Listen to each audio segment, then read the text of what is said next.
as her charisma, enthusiasm, and passion for the arts has led her to excel in 7 different theatrical productions at Onalaska High School. She always has a smile on her face, she enjoys learning, and she's always willing to help wherever anyone needs her. Please help me in welcoming Zoe Cobb.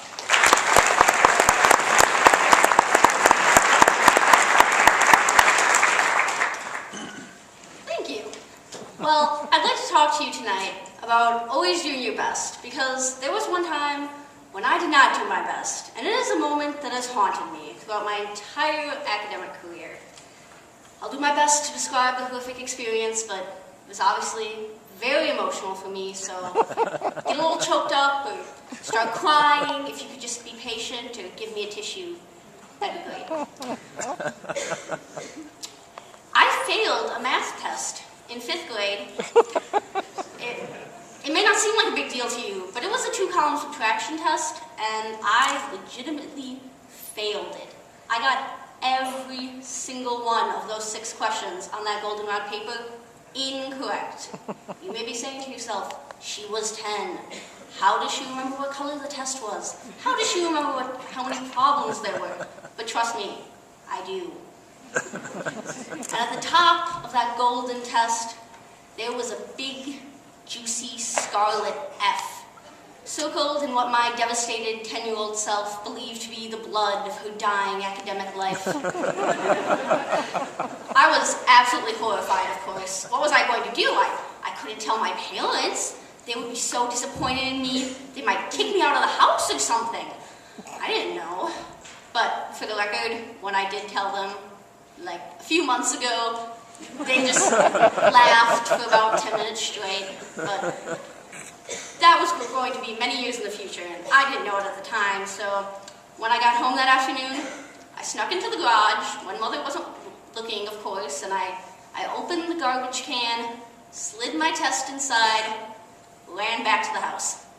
The next week, I rolled the garbage can down to the curb, and when the dump truck came and took it and pulled out of the cul-de-sac, I thought the test was gone from my life forever.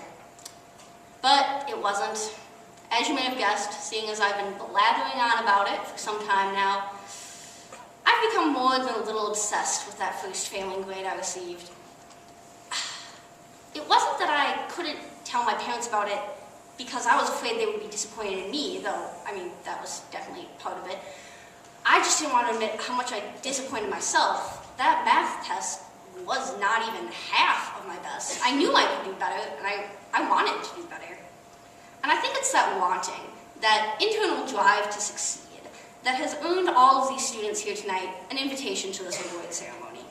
You guys are the type of kids who genuinely want to do well at school or whatever you participate in. Admittedly, you probably don't get as enthused about, studying an hour of calculus each night as you might about an upcoming soccer game or spring play. But complain all you want, but you don't actually have to do the calculus homework. You could take the negative consequence of making that choice. But you don't. You'd rather reap the benefits of the opposite choice, which is an admirable quality.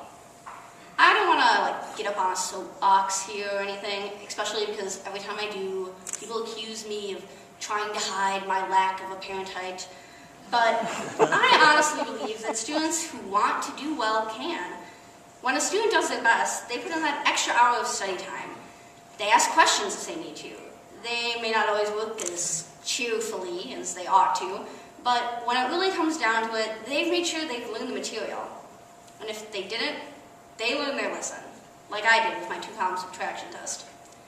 So parents, be proud of your student. It may not always look it, but the teenagers in this room are hard workers and good kids. They really are giving their all, or at least most of it, or they wouldn't be in this room tonight. And students, you've got some people to thank too. For one, your teachers, and second, your parents. It may not always look it, but raising a teenager as successfully as they seem to have done isn't exactly easy either. Do something nice for them, give them a hug, do the dishes, take out the trash, especially if you hid your math test in it. So, I just want to congratulate you all. You could have let those 5th grade math tests get you down, but you didn't. You're here tonight. And with a little bit of luck and a fair amount of hard work, you can continue to do your best. Congratulations again, and I hope you all continue your success throughout the rest of the school year and beyond. And always remember, no matter how much work or how difficult, it could be worse. It could be 2-column subtraction. It could be listening to me blather on about 2-column subtraction. And just for the record, if you were to ask me, say, what 97 minus 11 is, I will tell you, it is 86.